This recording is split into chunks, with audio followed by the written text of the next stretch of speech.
People say to me, have mercy. Have mercy.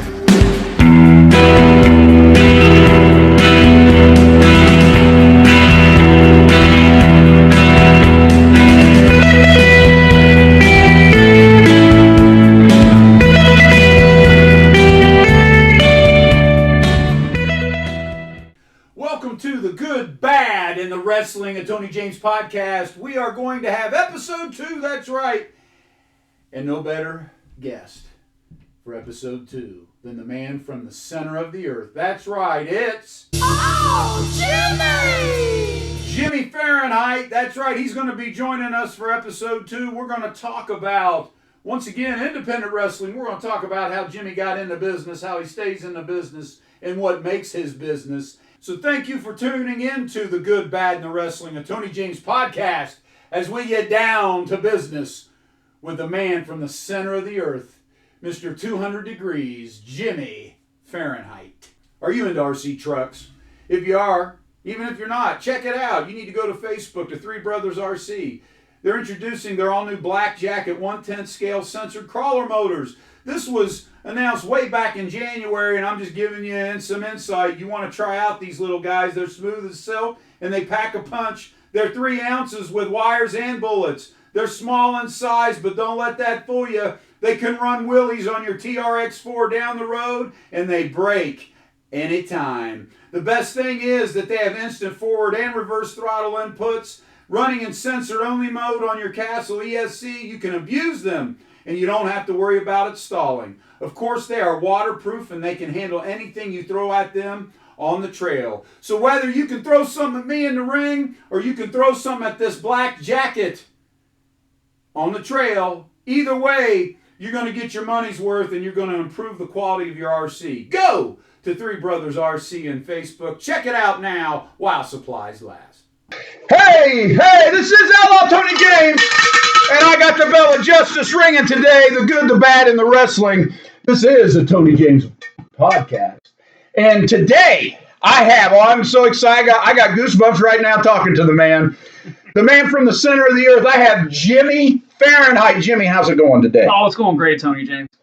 I appreciate you coming in, Jimmy. We're going to talk a lot. We're going to talk about the origins and the evolution of Jimmy Fahrenheit. We're going to talk about independent wrestling. We got a couple things. There's a gentleman I'd like to talk about that I found on Instagram a couple years ago, and I've been following, so we're going to talk about him.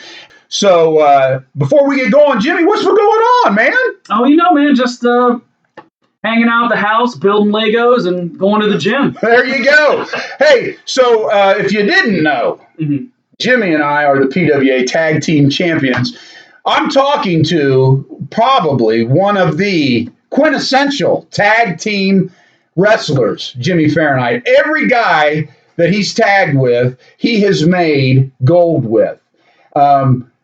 He's just got a lot of tag team partners. So yeah, I was going to say there's a lot of partners. So let's talk about that real quick. Do you prefer tag over single matches?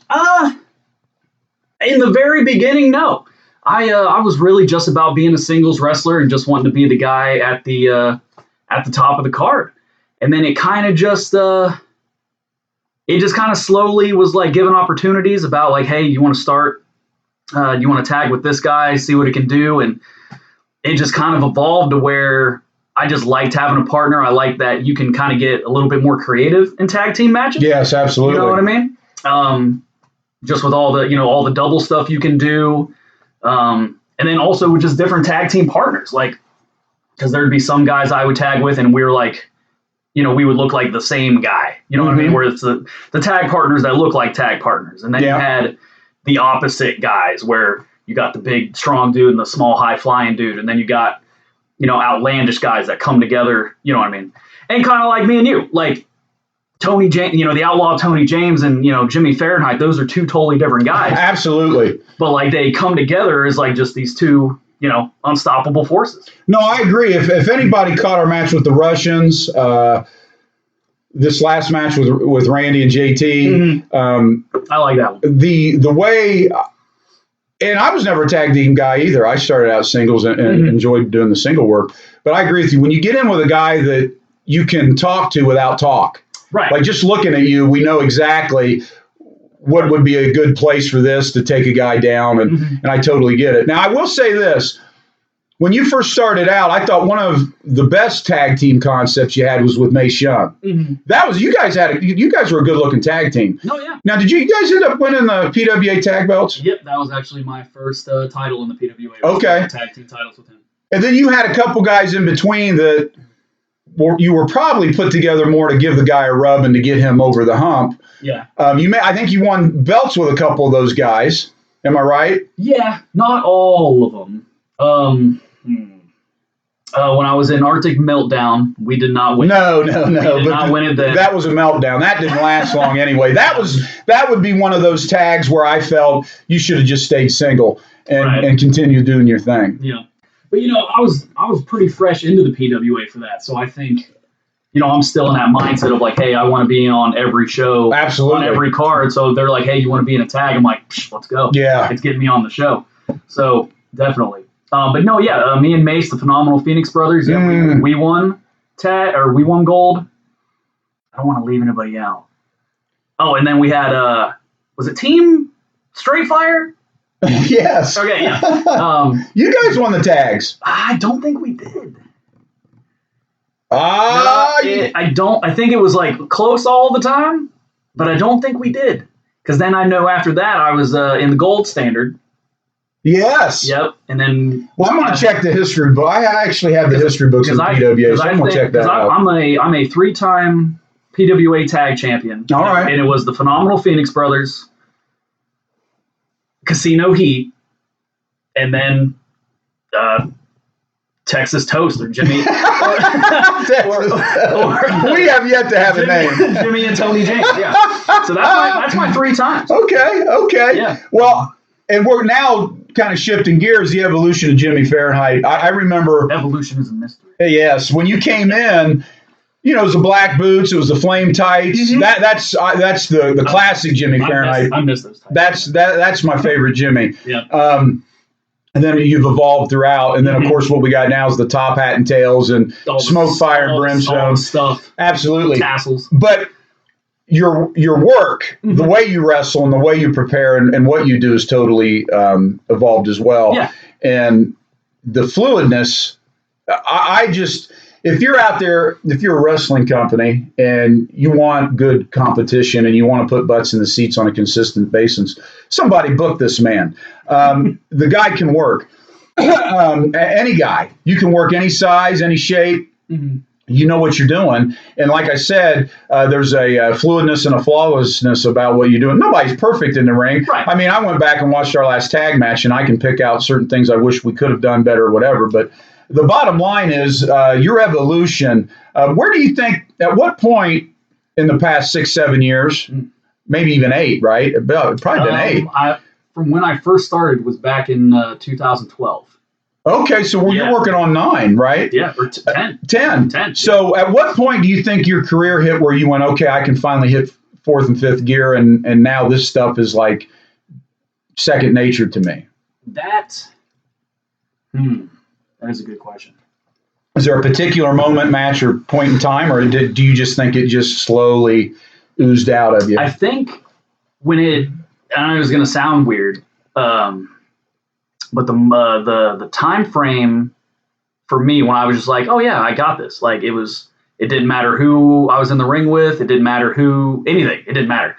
I was just like, oh yeah, we got this. It's fine. It's all good. Let's go. Was probably the last time I was the PWA heavyweight champion through Casino Heat. Okay. And it was just because I wanted to be the middle bridge between the guys in the back that wanted to call everything in the back between the guys that want to call everything in the ring. Yeah. And I always kind of wanted to be the middle guy of that because there's some stuff, I want to talk about some stuff. Sure. And then there's some stuff where I'm just like, let's go out there and do it, And it was during that Casino Heat stuff where I didn't really want to call anything in the back anymore. I was just like, no, man, we're going to go out there and it's going to be sweet. Yeah, just let it happen. Just let it happen. And if I got a guy that was, real new and was nervous about stuff, I'd be like, yeah, what do you want to do? he would tell me some stuff, and then he was like, well, what are you going to do? I'll be like, don't worry about it. That's right. You'll know what happens. I'll be like, I'm going to do it to you. That's right. That was a big moment for me, is I remember watching, it was when Stone Cold first became like Stone Cold, like before when he was the ringmaster and all that stuff. Yeah. And I remember him saying that when he went Stone Cold, he was like, I don't want there to be any holes in my offense. And I don't want it to be, I want to be able to do it. And I don't want to need anybody's cooperation to do anything. Yes. You know what I mean? So when I went heel and was in Casino Heat, I was like, everything in my moveset, I do not need anybody's cooperation for. There you go. So if I want to do it, it's going to happen. Absolutely. I don't need you to be sitting a place. I don't need you, whatever. I was like, oh no, I'm just going to tell you I'm going to do stuff. I'm sorry. I'm not going to tell you. Right. It's just going to happen. And then I'll let you know when, to take over or whatever. Yeah. And, I always tell guys, you have to trust everybody in the ring knowing you're there by yourself. Yeah. Because at the end of the day, you are. You can, you just think back to things that have happened, and I'm with you. You want to control as much as you can. And at the end of the day, I think getting to that next level in the ring is, I'm not going to let someone affect me. Right. Yeah. Absolutely. I don't think there's a very high list of guys I didn't trust in the ring, though. Mm-hmm. Most everybody I felt real comfortable with. I think there's guys you get in there and you go, I trust them as long as they don't do A, B, and C. I've been in the ring with guys like that. Like, if they go for this move or that move, it's not going to happen. We can work around that. Right. So I would agree with you on your last title run into Casino Heat. Mm-hmm. I felt the stuff you were doing during and out of the pandemic was a good shift for you. Mm-hmm. When you finally decided and told the fans to stick it, Yeah. and became what you wanted, like there was a freedom about that. Right, like yeah. I didn't stick it. I'm going to do what I want to do, and I'm going to have fun doing it. It was like you actually walked out of your former self and became Jimmy freaking Fahrenheit, right? Yeah. No, it was. It was. To me, that was the moment. To me, anyway. Yeah. Because that's when it just freed it up to where I just walked out there and did what I just wanted to get booed so hard. Yeah, and your matches were fresh. I know that we rekindled our feud from the days of the first ever empty arena match, right? Where you whooped me. And then coming back around, we had a couple really good matches that fed into Randy and I going after you in Casino Heat. Yep. And then, of course, that big spoon turned on me. And then you came, you woke up again, and you came and saved me, right? Which I didn't expect that, neither did the fans. Oh yeah, the fans weren't ready. That was crazy. When you came out, they thought you were going to whoop on me, and then I didn't even know what you were going to do.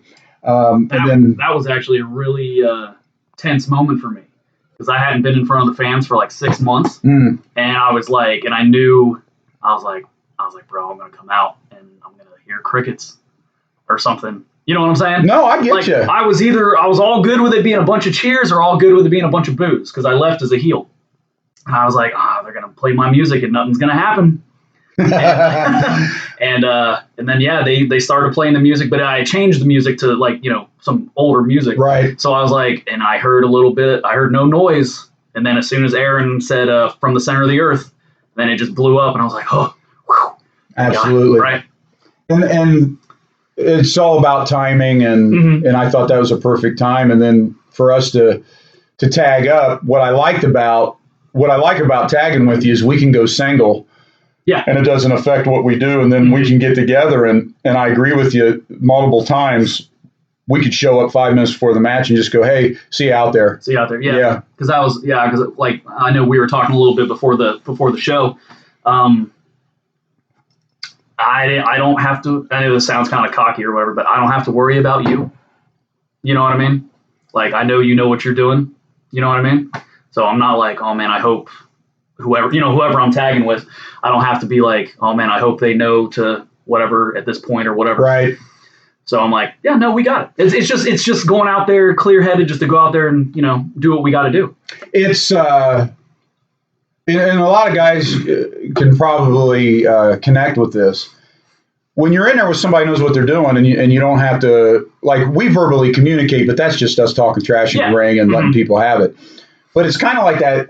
I'm trying to think of, there's a the old $6 million man or the Terminator, where when they show the screen and you see all these graphs and red dots all over the screen, right? Mhm.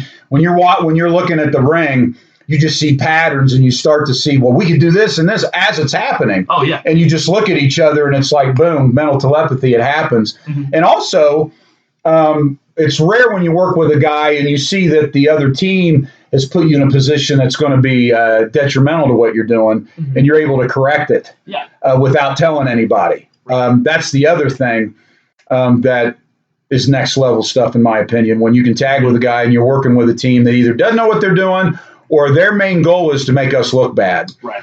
And you can pick up on what they're putting down before they can get to the end, and you can kind of put an obstacle in the way and say, no, we're working tonight. We're making Right. money. Mhm. So I'm with you on that. Yeah.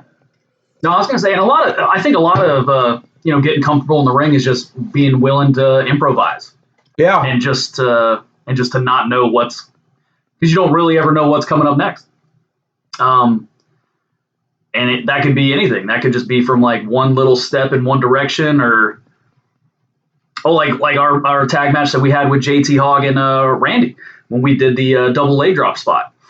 Right. I last minute was like, oh, I got to spin around and jump right now. Yeah. It would have been way goofy. I was like, oh, well, I'm just going to keep running. Well, You know? and the cat's out of the bag, just like in Romeo and Juliet. We know they die at the end. Mhm. We get pro wrestling, and some things we like to keep close to our vest or kayfabe it, so to speak. Mhm. But until you're in it, like, we don't sit in the back, like you said, and go over stuff and Mhm. predetermine that. Yeah. 95% of the time, Mhm. we put our gear on It's on the fly. and we wait for our music to hit and we walk out of the curtain, Mhm. and we don't know what's going to happen Yeah. either as we're walking out or in the ring. Mhm. Sometimes it's brought to our attention what needs to go down. Yeah. That kind of stuff you can't control, and so in that aspect. Mhm. But getting back to the evolution of Jimmy Fahrenheit, Yeah. I just if anybody is a fan, and I know they're out there, Jimmy, and you watch some of his old stuff, you definitely aren't seeing a guy that's just recycling old stuff Mhm. that he's doing. You definitely are a student of the game where you watch your opponent, you know what you fit, you create a style for every guy that you wrestle, Mhm. and you're not getting the same thing. Yeah. Now you might have 2 or 3 signature moves that you do Yeah. that you're known for, Yeah, absolutely. but we all are. Yeah. But everything in between is you're just playing off of and reacting to the guy whoever you have. Mhm. Do you got what can you think before we transition out of here? Do you got a couple things that couple matches that maybe are in your top that you like from the beginning to the end? Hmm. I would say, like how you were just saying, how you can't just wrestle the same kind of match with everybody are in there, because that wouldn't work. You know what I mean? Like, I can't wrestle a cruiserweight guy the same way I would wrestle a guy with 400 pounds. Right. Um, Well, you could, but the match would be yeah, very it would short. be match would be real weird. Yeah. No, I got a few. Probably my first ladder match I ever had in the PWA. Okay. That one was cool just because I think that was the PWA's first ladder match. I believe so. I think so, yeah, the PWA's first ladder match, and it was my first ladder match. And you don't get to practice any of that stuff. No. So that was a lot of like just relying on the talent, hoping it goes well. Right. You know what I mean? To be honest with you, this is kind of a bad thing, but I feel like I think about my matches I don't think were good over. If it went good, I'm like, cool, that's how it was supposed to go. Okay. You know what I mean? Like, I'm like, cool, that's what's up. And then keep going. One that did stick out in my mind there for a while was it was actually Casino Heat versus you and Randy. And it was just the fact that I got hit in the face with Jimmy Hart's megaphone. There you go. So I was like, oh, sweet, I'm getting hit in the face with the megaphone. So that was cool. And then probably my first Red, White, and Bruise, too, where I had Brutus the Barber Beefcake as my manager. Oh, yeah. And he was my manager, and I thought that was my first. That was actually the first time I ever wrestled in a crowd over 100 people. Yeah. And I was like, oh, this is a cool feeling. It is. You know, I think it was like what, like 500 or 600? It was around there. Because I think that was in 2016, 16 or 7. 16 or 17. Yeah, and around that area. So yeah, that was the first time I'd ever been in front of that many people, and just to be around it was really cool.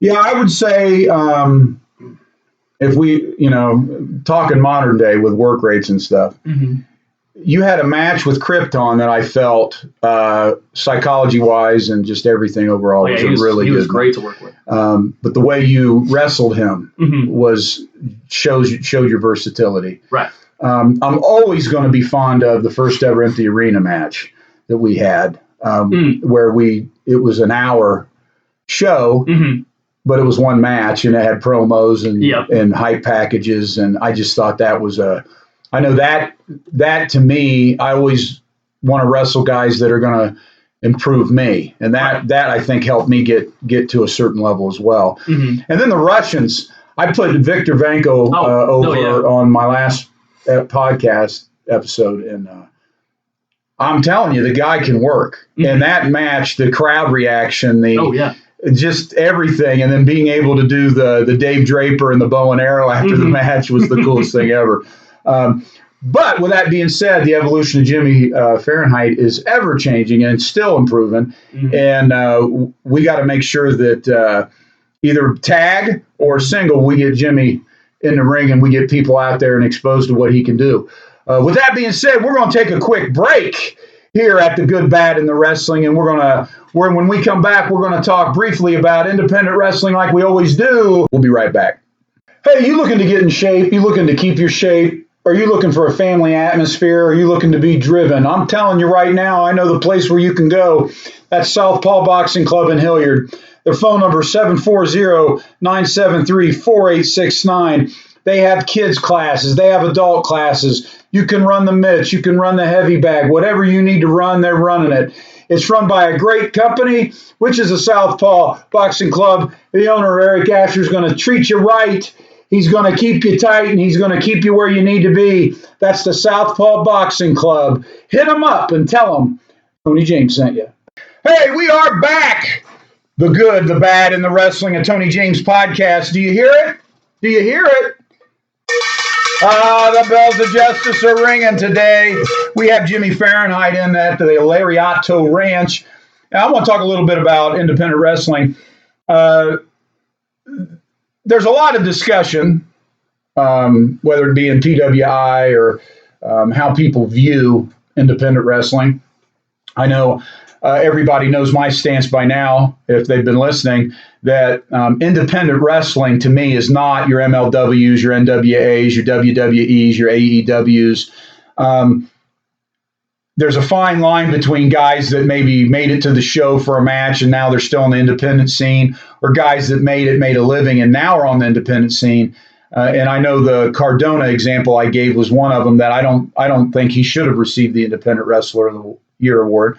I feel that because he was in Because he was in the WWE for how many years? He won the Intercontinental title at WrestleMania. Yeah. So to me, and I thought Chris had a good reasoning for that. It sells magazines. It brings eyes on independent wrestling. But true independent wrestling, that's the guys that are going out there busting their butts on the weekend. One of them that I really like is Dean Almark. I believe he's from the UK.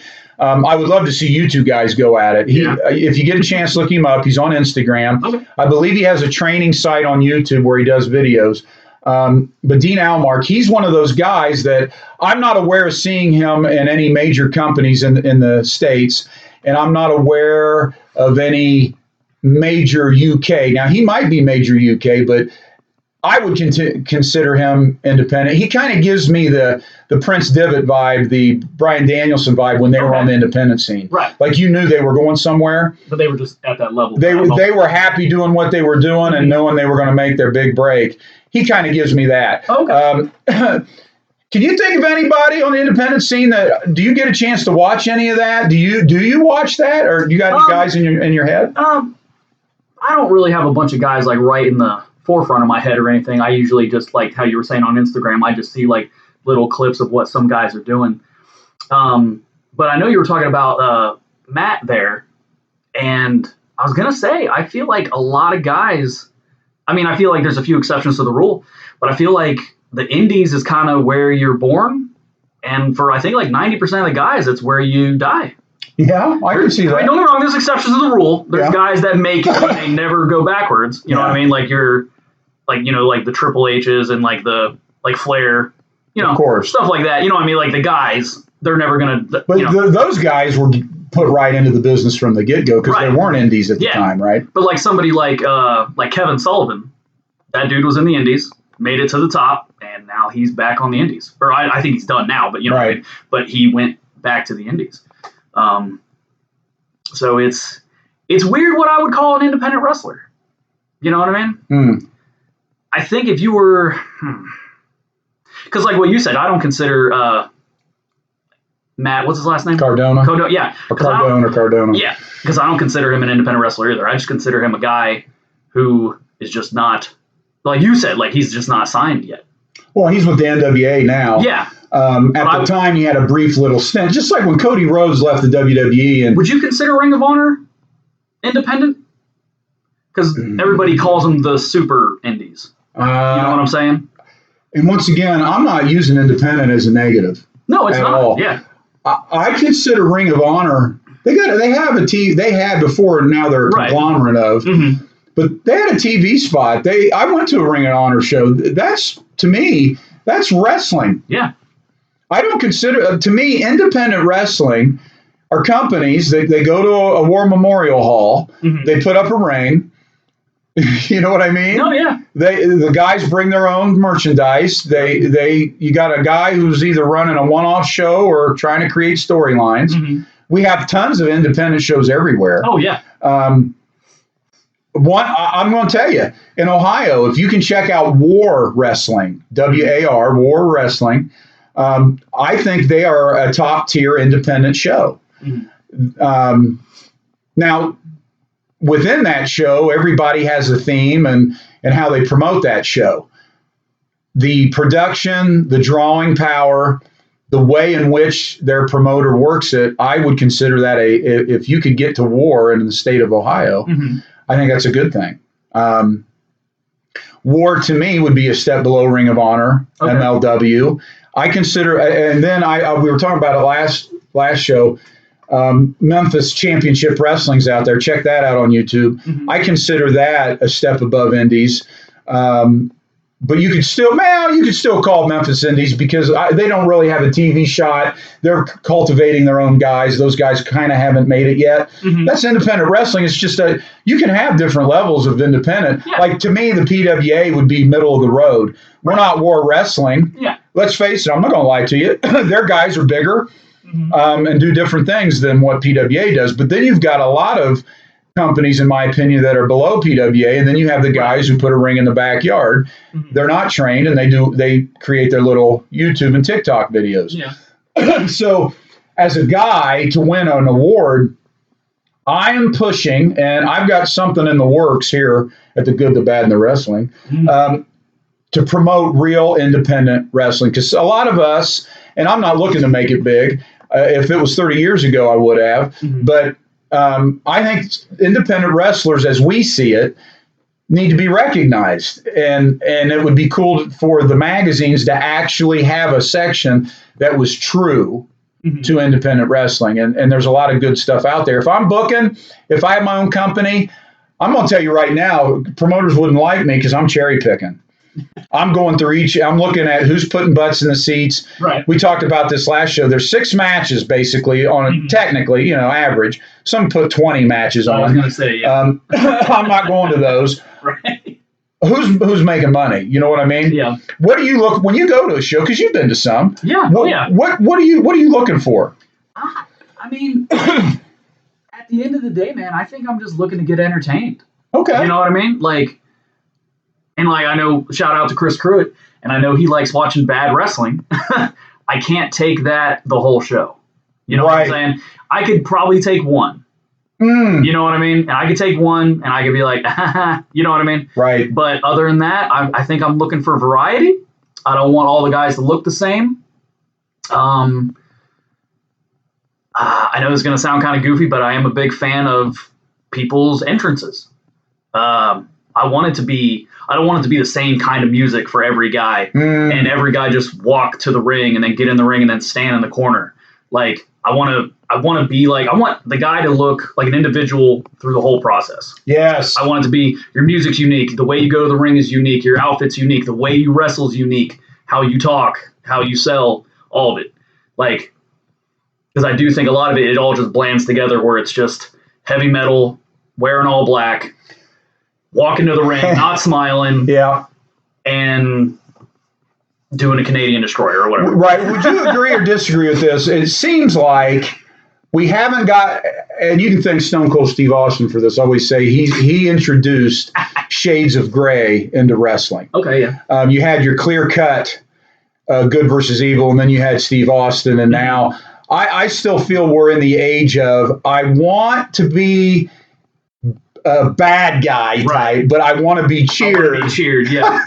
So I want to be able to tell you to shut up and you don't know me and all that kind of crap. But then at the end of the day, I want to be able to get my picture taken with fans, and I want people to love and shower me with kisses. Would you agree that's still going on? I would, yeah. I mean, yeah, definitely. I would say it's maybe a little bit less. I think because the guys that are doing that, I don't feel like their matches are getting over. Right. You know what I mean? I remember when I turned heel, I didn't go out there and sign anybody's autographs. If somebody asked me to, I would be like, no, I'm good. I just went, I just stayed in the back. I wasn't going out during intermissions and hanging out with people. You know what I mean? I did as a face, definitely. You know what I mean? Getting over. But as a, but just, I was just like, no, Jimmy Fahrenheit's out here to win. You know what I mean? That was my whole mentality. I'm not out here for you fans. I'm out here to win. Right. I'm getting paid. I'm winning titles. Absolutely. Like, your opinion to me doesn't matter. And, I mean, don't get me wrong. Of course they wanted my autograph because I was the man. That's right. That's right. But, no, man, you got to pay for that. Yeah, absolutely. And you also have to remember, in an independent company, an independent show, you as an independent wrestler, you have to make your own way. So there's things you have to do, whether it's have your own merchandise table or as a face come out and shake hands, and you have to create a buzz to get people to follow you. I totally get that, and I'm not down on that. No, You have to be careful on what you do because it does affect the rest of the guys on the card and how other guys are perceived. Yeah. So if you're out there in the first match and you're basically giving everything and anything, and then 5 matches have to follow you, I'm okay about, heck yeah, let's up the bar, but you got to also be aware of your surroundings and what you're doing. I'm with you. If I can, I'm not going to speak for the PWA fans, but I will say when you track attendance records and stuff with certain independent groups, you can see that they will only take so many mediocre to bad matches on a card, and they'll stop coming. Because you're not there to see that. Right, I agree. You can have one where you're trying to break a guy in, you're trying to work a crowd, you're trying to re-establish someone. But if you have 2 or 3 matches to where someone's paying money and they have to wait till after intermission to watch what you consider these are why we're bringing you here. Right, yeah. You're going to people will leave before the main. I've seen people leave before a cage match because they just sat through 12 minutes of what the heck. Yeah. That I know you got their money and like, well, who cares? But then what about the guys in the cage? Yeah. You can't. They're the main. They want to have people there. Cage matches, I'm telling you, when you put a cage or you put a ladder or you have a no holds barred match and you do it right, that stuff you're laying it in and that's not fake. I'm telling you right now, cheese grater time on a cage is cheese grater time. Yeah. No, I was when I was listening to you and Chris's podcast, and you guys had the little talk about, is wrestling real? I 100% tell everybody it's real. Because I know that the time I put into it is real. The pain on my body is real. Yes. You know what I mean? I didn't think at 33 I was going to be like, oh, crap, my back hurts all the time. You know what I mean? Right. And don't get me wrong, it was my choice. I wanted to do this stuff. You know what I mean? I'm not, like, crying about it. But, like, no, that stuff is real. And, like, when if you Like what does Hogan say? It's the money in the miles. The money in the miles, Yeah, baby. yeah. So it's real. I tell people all the time. And that's what always frustrates me when I'm on an event. I was gonna say my wife gets offended if she tells somebody, like if she's like, "Oh yeah, my husband's a pro wrestler," and they're like all that fake stuff. She gets pissed. Yeah, well, Like- I'm accepting it more because the guys I work with are okay with it, and they accept it, and I can't fight it to the very end. No, yeah, but you my work will fight it. No, yeah, absolutely. And it's funny that you mentioned your wife and how she gets upset. I know Because she's had to watch me, like barely crawl out of bed the Sure. next day and go see a chiropractor and Yeah. go do therapy stuff just to be able to function on a regular day. She's seen that stuff. Well- She's like not, she's not about it when people call it fake. Well, I'll tell you, when we load up the truck and head on back to Texas, my family will always get on me and go, "What the heck was going on in match number 2? Right. Why did we have to sit through match number 2, Dad? What the heck?" You know what I'm saying? No, yeah. And there's this mentality, I don't want to go on first. Well, I'll go on first. I love curtain jerking. Heck yeah, let's light this baby up. Yeah. Now you follow me. If that's your mentality in the back, Yeah. I'm not going on until after intermission. Well, then you put me on first and you follow my crap, okay? Yeah. And let's just tie one on and see what happens. It's when guys think they're bigger than what's going on, and I think that you'll have that anywhere, not just independent wrestling. Yeah. But to get back to independent wrestling, my worry is